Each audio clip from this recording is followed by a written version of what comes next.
मैं Amarnath Sharma PR number 23110683 assignment part 2 paper के बारे में अपना वीडियो डाल रहा हूँ। कृपया करके देखें, जिसका आज का विषय मैंने चुना है प्राचीन भारतीय कलाओं में भिन्न रूपों का वर्णन किया तथा संगीत और अध्यात्म के बीच के संबंध का वर्णन करें। संगीत एक अंतरात्मा की तरंग लेने की, आनंद लेने की, भगवान के लीन होने की आवाज़ है। हमारे हर एक शब्द में, हमारी एक वाणी में, हर एक सांस में संगीत बसा हुआ है। प्रकृति संगीतमय है, भगवान का रूप संगीतमय है।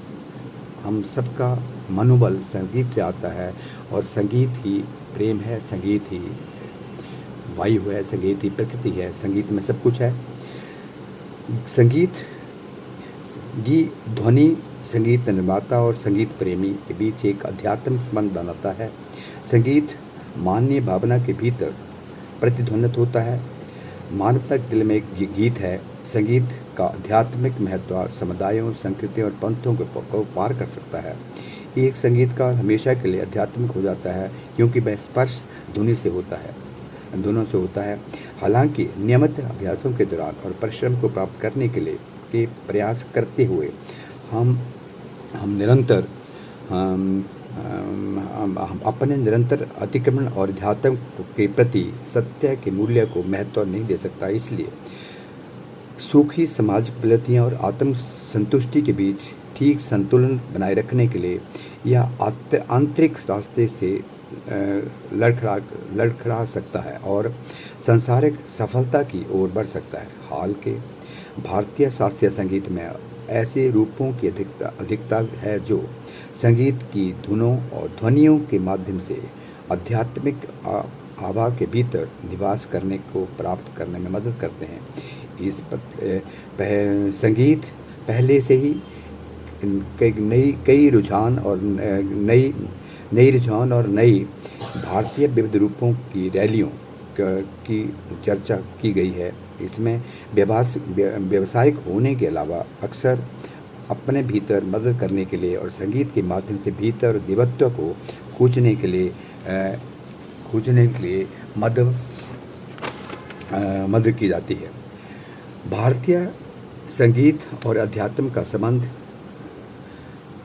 का अध्ययन मंत्र की अवधारणा इस विचार को व्यक्त करते हैं कि राग केवल संगीत रचनाएं नहीं हैं, वे आध्यात्मिक मूल्यों को ग्रहण करते हैं और जो शाश्वत और कभी भी स्थायी है। इस अवधारणा के तहत रागों में देवी और देवताओं को भी चित्रित किया गया है। ध्वनि संगीत निर्माता और संगीत प्रेमी के बीच एक आध्यात्मिक संबंध का बनाता है। संगीत मानवीय भावना के भीतर प्रतिध्वनित होता है। मानवता के दिल में एक गीत है। संगीत का आध्यात्मिक महत्व समुदायों, संस्कृतियों और पंथों को पार कर सकता है। एक संगीतकार हमेशा के लिए आध्यात्मिक हो जाता है क्योंकि वह स्पर्श धुनों से होता है।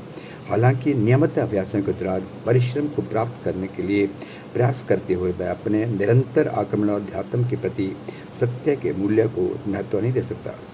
सूखी सामाजिक उपलब्धियां और आम दृष्टि के बीच ठीक संतुलन बनाए रखने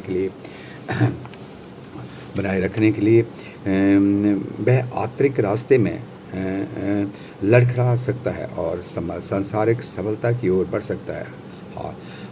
हाल में भारतीय शास्त्रीय संगीत में ऐसी रूपों की अधिकता है जो संगीत की धुनी और व्यवधाओं के माध्यम से अध्यात्म आत्मा के निवास करते हैं और प्राप्त करने में मदद करते हैं।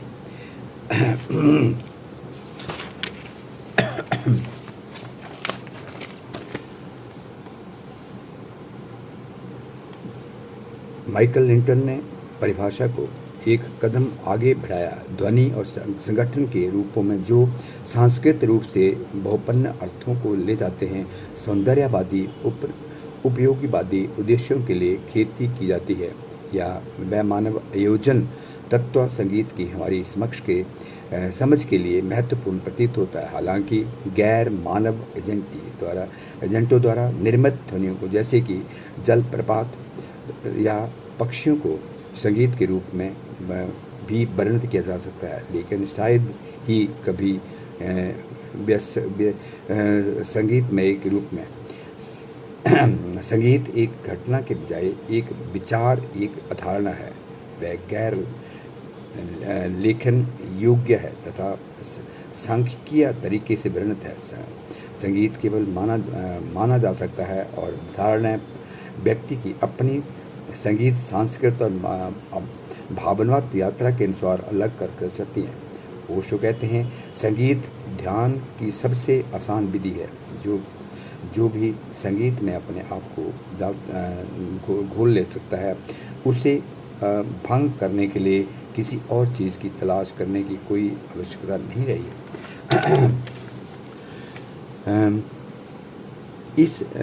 इस विचार को संयम के रूप में अमल में लाएं।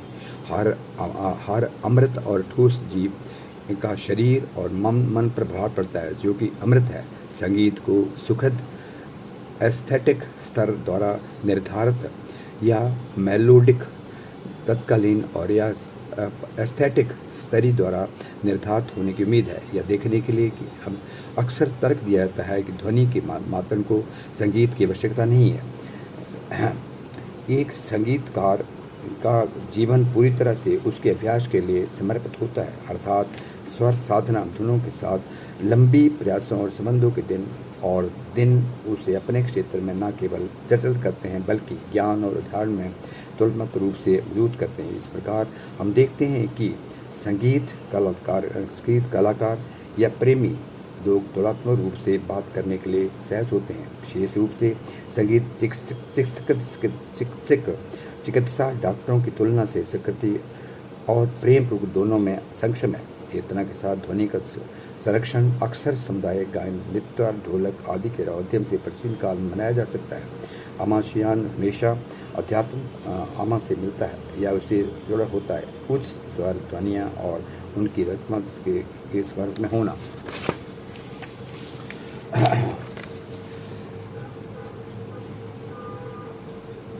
भारतीय संगीत और संगीत के तत्व और उनके आध्यात्मिक संबंध बढ़ी हुई तर्कसंगतता और विज्ञान के आध्यात्मिक उपयोग की नई दुनिया में भारतीय शास्त्रीय संगीत के प्रारूप समय अवधि तत्कालीन श्रोताओं अनुसार सकुलतः अकुच हो गए। हालांकि विषयगत नोट इसका प्रभाव प्रतिध्वनि वहीं बना हुआ है। यदि कोई व्यक्ति संगीत की धुनी के सगर में हो तो हर व्यक्ति सेकंड में हर हिस्से तक पहुंच जाता है, शायद अवलेचन रूप में आध्यात्मिक विकास के लिए संलग्न है। इस शैली में किए गए भजनों और वेदों और हिंदू पौराणिक कथाओं की मजबूत की गई है। राग, ताल और स्वर के मुख्य घटक धर्म की उदाहरणा के लिए एक उप कलाकार में गीत के धुनों के लिए प्रयास किए जाते हैं। ओम मंत्र से हम सारे शरीर की तरंगों को आगे लगा देते हैं। ओम के माध्यम से हम अपने आप को कंठस्थ और मेडिटेटेड कर लेते हैं, जिससे हम उस सोर्स तक पहुंच जाते हैं जहां से हमारी उत्पत्ति है। ओम युगों से जागरूकता के साथ नहीं, ओम प्रतिपादन और मंत्र उच्चारण अध्यात्म का संगीत और धर्म का महत्वपूर्ण क्षेत्र है। तब उम्र के बाद से ओम प्रतिपादन और ओम मंत्र उच्चारण आध्यात्मिक संगीत और धर्म का महत्वपूर्ण क्षेत्र गया है। हम अब शोधकर्ता वैज्ञानिकता और नियमित मंत्र जाप का समापन कर रही है।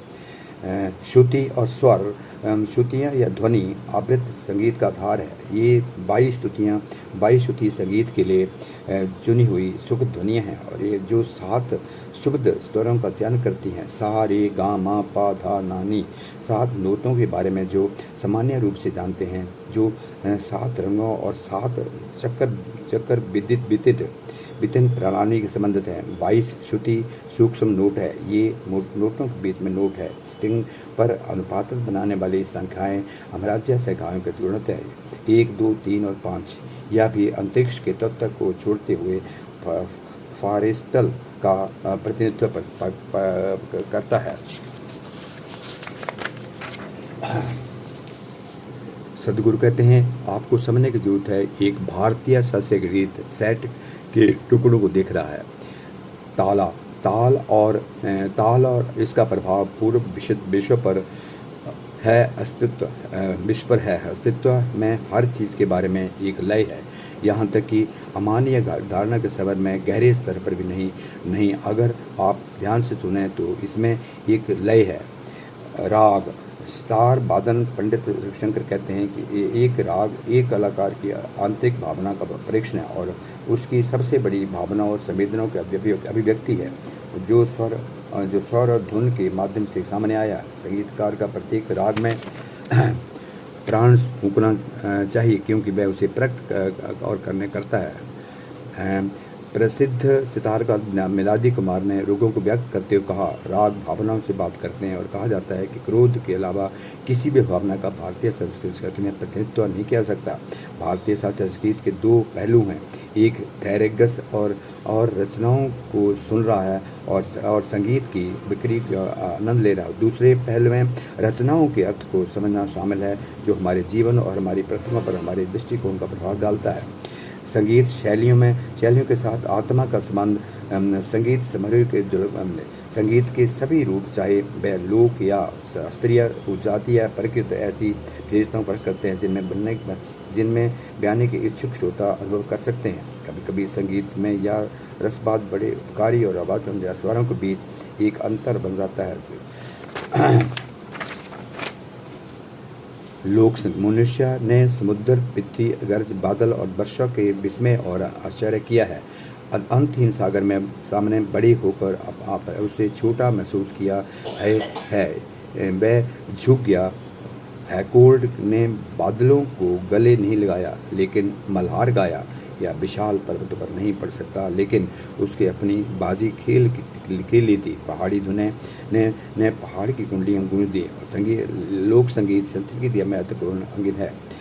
लोक व्याकरण में अक्षर संगीत की स्थिति है। संगीत से जुड़ा हुआ है या एक संगीत ऐसा संगीत है जो लोगों के बीच में निकलता है, फाटने का एक कार्य है। हाल ही में संगीत गैर आकातक समग्र दबाव के रूप में संगीत की बढ़ती भूमिका मानव जाति के सामने आने वाले शारीरिक और मनोवैज्ञानिक समस्या को दूर करने के लिए एक भरोसेमंद पूर्ण बात करती है। समाज में हाल में विकास जैसी प्रसन्न शहरीकरण, वैश्वीकरण, प्रसिद्धीकरण, मस्तिष्क संबंधी गतिविधियों और सामान्य बैठक की जाती है। संगीत चक्र संबोधन। वेदों में शरीर के 7 चक्रों का उल्लेख किया गया है, जो शरीर में विभिन्न कार्यों में निबंध करते हैं। थैलेक्राकस शरीर की विभिन्न नाड़ियों का उल्लेख करते हैं और नाड़ियों के साथ साथ संगीत में भी शामिल करती हैं। आध्यात्मिक तथा संगीत का विषय के अनुसार सत्संगी साहब एक छोटा सा भाग है। शाम तेरे मिलने का सत्संग ही बहाना है। इस संगीत में हम प्रभु से अपने आप को जोड़ लेते हैं और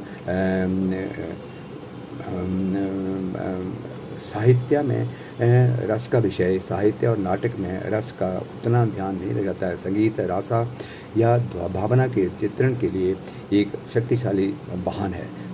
रस सार्वभौमिक महत्व का विषय है। रस का विचार भारतीय सौंदर्य शास्त्र की मूलभूत तत्वों में से एक है। 9 रसों में से रसों को प्रभावशाली रूप से कुछ प्राचीन मूर्तियों में देखना रस का विषय करना है। राग ध्यान मंत्र की अवधारणा इस विचार को व्यक्त करती है कि राग केवल संगीत रचनाएं नहीं हैं, वे अध्यात्म मूल्यों को ग्रहण करते हैं जो शाश्वत और कभी भी सताई हैं। इस धारणा के तहत रागों में देवी और देवताओं को भी विवश किया गया। मुनियों और ऋषियों द्वारा ऋग वैदिक भजनों का पाठ करते हुए वेदों के स्वर का विकास होता है। आध्यात्मिक सर्वोच्च होने से के नाते, आध्यात्मिक संगीत सर्वोच्च होने के नाते रस ब्रह्मानंद, बिना रस के कोई भी शरीर एक चीर की कल्पना नहीं कर सकता। इसलिए यह निष्कर्ष निकल जाता है कि संगीत एकमात्र पुल है जो हमें उच्चतर स्थानों की झलक देकर सांसारिक और आध्यात्मिक मन को करता है। संगीत एक पूजा है, संगीत एक ज्योति है, संगीत एक आंतरिक तरंग है, संगीत एक जीवन है।